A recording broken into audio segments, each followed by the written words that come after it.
Hello students. Hello my dear students. तो हमारे जो बच्चे मेरे साथ जुड़ चुके हैं, आप लोग अब आज का ये जो टॉपिक है वो स्टार्ट करने वाले हैं। तो बेटा ये जो टॉपिक है मेरा आज का टॉपिक, वैसे हम लोगों ने मॉर्निंग में ये टॉपिक जो है डिस्कस किया था। तो अब इसके आगे हम लोगों को प्रोसीड करना है इस टॉपिक को।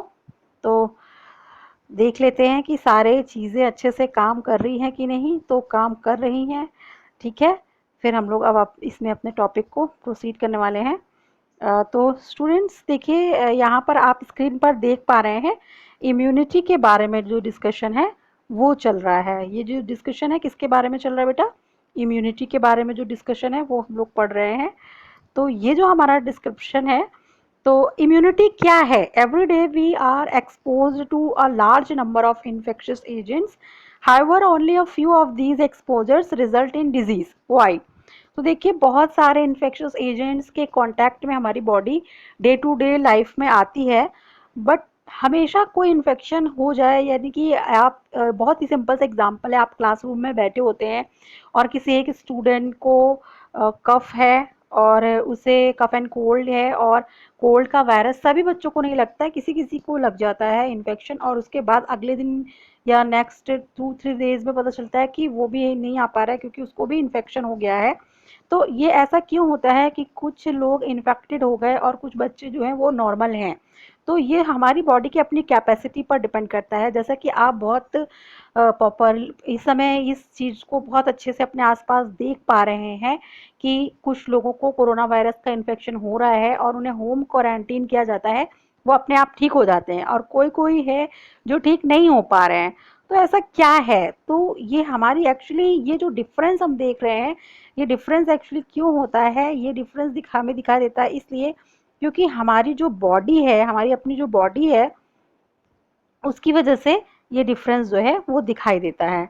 तो ये यानी कि body is able to defend itself from most of the foreign agents, यानी हमारी बॉडी में खुद ही एक कैपेसिटी है अपनी बॉडी को प्रोटेक्ट करने की डिफरेंट इन्फेक्टिव एजेंट्स से। Okay students. तो this overall ability of the most of this overall ability of the host to fight the disease causing organisms, इसे ही क्या कहा जाता है? इसे ही कहा जाता है इम्यूनिटी कहा जाता है। ओके स्टूडेंट्स, तो आपको मेरी बात सुनाई दे रही होगी। हेलो, ठीक है बेटा। तो ये ओवरऑल एबिलिटी, इसे ही क्या कहा जाता है? इसे ही इम्यूनिटी कहा जाता है। ओके स्टूडेंट्स, यही एबिलिटी क्या कहलाती है? यही एबिलिटी क्या कहलाती है? यही एबिलिटी कहलाती है इम्यूनिटी। ठीक है। तो चलिए यहाँ तो हम लोगों ने ये चीज़ समझ ली कि जो ओवरऑल एबिलिटी है हमारी बॉडी में, एक एबिलिटी होती है जिसकी वजह से हमारी बॉडी जो है वो किसी एजेंट को क्या करती है, इसके अगेंस्ट फाइट कर सकती है। तो यही एबिलिटी जो बॉडी की है इसे क्या कहा जाता है? इम्यूनिटी कहा जाता है। Okay students. तो जो इनेट इम्यूनिटी, इसी इम्यूनिटी को, this is due to the fact that the body is able to defend itself from most of these foreign agents. This overall ability of the host to fight disease causing organism is known as immunity. और ये जो capacity है वो body को कहाँ से मिलती है? This capacity our body gains, this capacity is conferred by the immune system, और इसी प्रोसेस को हम क्या बोलते हैं? इम्यूनिटी बोलते हैं। Okay students. तो जो ये इनेट इम्यूनिटी है ये क्या है? तो innate immunity is non specific type of defence. मैंने एक अलग से video non specific mechanism, defence mechanism करके अपलोड किया है। This is present at the time of birth. तो बस इतना आप याद रखिए कि जो इम्यूनिटी हमारी बॉडी में बर्थ के टाइम से प्रेजेंट होती है, at the time of childhood present होती है, उसे ही क्या कहा जाता है? इस इम्यूनिटी को at the time of birth, birth के टाइम से जो इम्यूनिटी प्रेजेंट होती है उसे कहा जाता है इनेट इम्यूनिटी। और इनेट इम्यूनिटी में 4 टाइप्स के बैरियर्स होते हैं: physical barrier, physiological barrier, cellular barriers हो गए। तो ये जो फिजिकल बैरियर है इसमें हमारी स्किन आती है, मैंने आपको सुबह भी बताया था। म्यूकस कोटिंग जो है हमारी बॉडी की, या जो हमारी एपिथेलियम लाइनिंग है रेस्पिरेटरी सिस्टम की, गैस्ट्रोइंटेस्टाइनल ट्रैक्ट में जो कुछ स्पेसिफिक कोटिंग है, म्यूकस कोटिंग है, ये सब कुछ किस में आता है, फिजिकल बैरियर्स में आता है। तो ये हमें पता चल गया किस में आता है ये सारा कुछ, ये सारा फिजिकल बैरियर में आता है। ओके स्टूडेंट्स, तो अब हमारा एक और जो नेक्स्ट है फिजिकल बैरियर के बाद एक फिजियोलॉजिकल बैरियर है, यानी कि स्टमक में जो एसिड रिलीज हो रहा है या माउथ में जो सलाइवा रिलीज हो रहा है, तो ये सब किस में आ जा रहा है, ये हमारा किस में आ जाता है, यही हमारा आ रहा है किसमें, ये सब कुछ आएगा आपका फिजियोलॉजिकल बैरियर में। ओके स्टूडेंट्स, तो इसको हम लोग आगे मैं आपको आगे इसके साथ प्रोसीड करूंगी।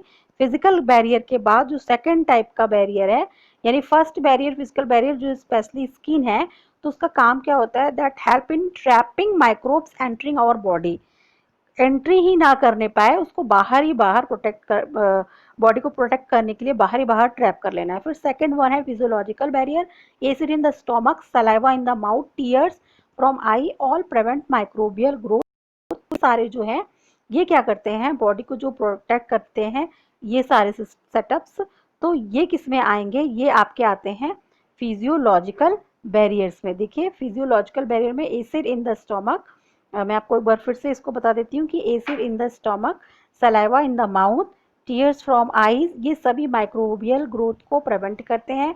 और ये किस में आते हैं बेटा, ये आते हैं फिजियोलॉजिकल बैरियर्स में।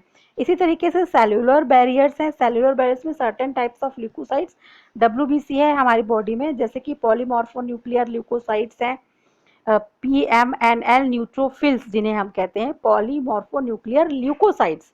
तो एक्चुअली ये क्या है, ये एक स्पेशल टाइप की क्या है, डब्ल्यूबीसी सेल्स हैं। तो देखिए डब्ल्यूबीसी सेल्स बहुत सारी टाइप की होती हैं, बेसिकली इनको दो में डिवाइड किया गया, ग्रेन्युलोसाइट, अग्रेन्युलोसाइट्स। तो जो अग्रेन्युलोसाइट्स होती हैं या ग्रेन्युलोसाइट्स भी हैं, तो इनको इनके न्यूक्लियस के शेप की बेसिस पर बताया जाता है। तो जिनका न्यूक्लियस जो है पॉलीमॉर्फोन्यूक्लियर, यानी कि जो न्यूक्लियस है उसमें इस तरीके का कुछ शेप होता है, उनको न्यूट्रोफिल्स कहते हैं, और ये फैगोसाइटोसिस का काम करती हैं। और ये क्या है, ये हमारे बॉडी के डिफेंस सिस्टम में फिजियोलॉजिकल बैरियर को ये हमारे बॉडी में सेलुलर बैरियर जो है, इम्यूनिटी में जो सेलुलर बैरियर लेवल है उसे कॉज करती हैं। ओके स्टूडेंट्स, तो अब आगे हम लोग प्रोसीड करते हैं। सेलुलर बैरियर में हमने देखा PMNL पूछा जाता है आपसे, तो फुल फॉर्म आपको बताने आना चाहिए, पॉलीमॉर्फोन्यूक्लियर ल्यूकोसाइट्स, PMNL न्यूट्रोफिल्स होती है। और इसके अलावा कौन होता है, इसके अलावा सेलुलर बैरियर में जैसे न्यूट्रोफिल्स बताया उस तरह मोनोसाइट्स हैं, ये भी एक तरीके की WBC सेल्स हैं।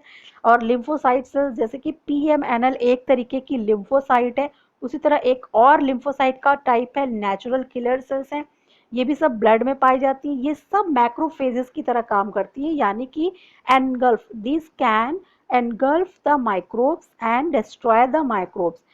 फोर्थ जो टाइप का बैरियर है वो साइटोकाइन बैरियर है। साइटोकाइन बैरियर में जैसे कि बहुत बहुत ही इम्पॉर्टेंट है, और आज का जो सिनेरियो है, तो जनरली हमारी बॉडी में एक नेचुरल फेनोमेनन होती है कि हमारी बॉडी अगर कभी वायरस इन्फेक्टेड हो जाए, बॉडी की कोई एक सेल अगर वायरस इन्फेक्टेड हो जाती है, तो वो इन्फेक्टेड सेल इंटरफेरॉन नाम का केमिकल रिलीज करती है। क्यों रिलीज करती है, to protect non infected cells from further viral infection, यानी हमारी बॉडी की बाकी जो सेल्स हैं उनको वायरल इन्फेक्शन से बचाने के लिए साइटोकाइन बैरियर्स होते हैं, और ये क्या करते हैं, बॉडी की जो सेल्स हैं उनको प्रोटेक्ट करते हैं। तो बेटा इस तरीके से आपको जो मैंने इसके पहले नॉन स्पेसिफिक डिफेंस मैकेनिज्म का वीडियो दिया था, उसी को जो आपकी बुक में जैसा दिया हुआ है वो मैंने आपको बताया है, यहाँ पर वही पॉइंट आपको मैंने डिस्क्राइब किया है। तो देखिएगा तो ये आप समझ पाएंगे।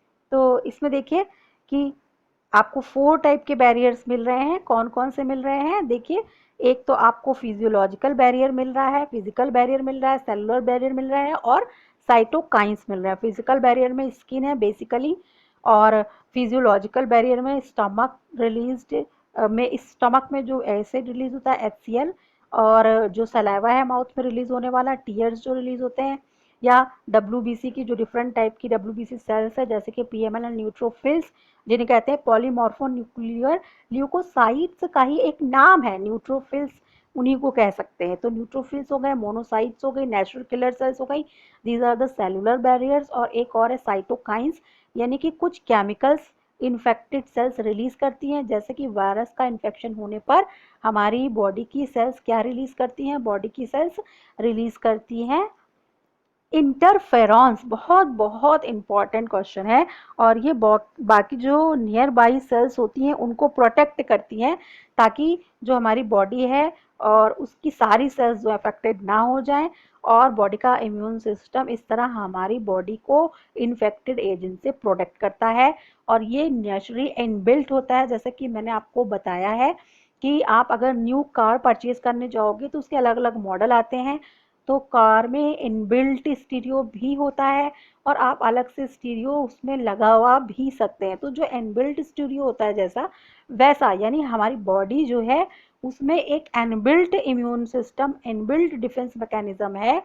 तो जो बाई बर्थ कुछ छोटे छोटे बैरियर्स के रूप में मिली हुई होती है, जैसे कि फिजिकल बैरियर है, फिजियोलॉजिकल बैरियर है, सेलुलर बैरियर्स है या साइटोकाइन बैरियर्स हैं, ये सभी एक तरीके का इनबिल्ट मैकेनिज्म है, बाई बर्थ मिलता है। इसके अलावा जो एक्वायर्ड इम्यूनिटी है, second type of immunity, acquired immunity is pathogen specific. अभी हमने जो पढ़ा वो पढ़ा नॉन स्पेसिफिक मैकेनिज्म में, जिसमें कि हमारी इनेट इम्यूनिटी आ रही थी, that was non specific, but acquired immunity on the other hand is pathogen specific. It is characterized by memory. ये मेमोराइज कर लेती है कि कौन सा पैथोजन पिछली बार आया था, उसके अगेंस्ट हमने क्या एक्शन लिया था। तो ये इसकी बहुत बड़ी खासियत है। और इसी वजह से अगर दोबारा कभी वो पैथोजन बॉडी में एंटर हो गया तो जैसा रिस्पॉन्स फर्स्ट टाइम लिया गया था, एक्शन लेने के पहले बॉडी सेल्स को कुछ प्लानिंग करनी पड़ रही थी, डिसाइड करना पड़ा था कि अब कौन सा केमिकल रिलीज किया जाए, क्या हथियार यूज किए जाएं। तो इस बार वो सारी प्लानिंग उनको याद होती है और बहुत ही फास्ट, इसीलिए जो रेस्पॉन्स सेल्स होती हैं, इम्यून सेल्स होती है जो रेस्पॉन्स प्रोड्यूस करती हैं, इम्यूनिटी प्रोवाइड करती हैं बॉडी को या माइक्रोब को किल करने का काम करने में इन्वॉल्व रहती है, वो सारी सेल्स बहुत फास्ट काम करती हैं और बहुत ही कम समय में जो ये रेस्पॉन्स प्रोड्यूस होता है, ये एक तरीके का सेकेंडरी या एनाम्नेस्टिक रेस्पॉन्स इसी को कहते हैं। तो ये एनाम्नेस्टिक रिस्पॉन्स जो आप यहाँ पर देख रहे हो कि एनाम्नेस्टिक रिस्पॉन्स या intensified secondary, highly intensified secondary immune response जो होता है, ये बहुत ही इंपॉर्टेंट है। जो कि किस वजह से होता है, क्योंकि जो एक्वायर्ड इम्यून सिस्टम है बॉडी का, उसका एक बहुत ही इंपॉर्टेंट फीचर है क्या, मेमोरी। तो चलिए, ये सारी बातें आपको समझ में आ रही होंगी। अब आप देखिए कि ये हम मैंने अभी आपको जस्ट एक ह्यूमर जो हमारी इनेट इम्यूनिटी है फर्स्ट टाइप की, जो बॉडी को नॉन स्पेसिफिक, यानी कि कौन सा पैथोजन आया है, डेंगू का वायरस आया है, कोविड-19 का आया है, फ्लू का आया है, या कोई ऐसा और पैथोजन आ गया है, कोई फाइलेरिया का वर्म आ गया है बॉडी में, या एस्केरिस आ गया है, तो इस कौन सा आया है माइक्रोब, इस बात पर डिपेंड नहीं करता है रिस्पॉन्स, बस रिस्पॉन्स प्रोड्यूस करना है। और हर टाइप के एजेंट के लिए किसी भी तरीके का माइक्रोब या पैथोजन आ जाए, नॉन स्पेसिफिक रिस्पॉन्स प्रोड्यूस होता है। तो ये काम कौन करता है हमारी बॉडी के डिफेंस सिस्टम में, ये काम करता है कौन, ये हमारा काम, ये काम करने का काम करती है हमारी बॉडी में हमारी इनेट इम्यूनिटी। कौन करता है ये काम इनेट इम्यूनिटी करती है। और इसी के रेफरेंस में अगर आप सेकंड को देखोगे, सेकंड टाइप जो है एक्वायर्ड इम्यूनिटी है, ये क्या होती है, ये जब स्पेसिफिकली हमें डिसाइडेड हो कि वायरस जो आया है वो किस डिजीज का वायरस है और उसको किल करना है, तो तब हमारी बॉडी को जो अप्रोच अब अडॉप्ट करती है वो एक्वायर्ड इम्यूनिटी में आता है। तो आई होप स्टूडेंट्स आपको मेरा डिस्कशन समझ में आया होगा। मैं अपना ये डिस्कशन यहीं पर समाप्त करती हूँ और नेक्स्ट जो लेक्चर होगा उसमें हम लोग आगे एक्वायर्ड इम्यूनिटी को और अच्छे से समझेंगे। ओके स्टूडेंट्स, तो आज के लिए इतना ही।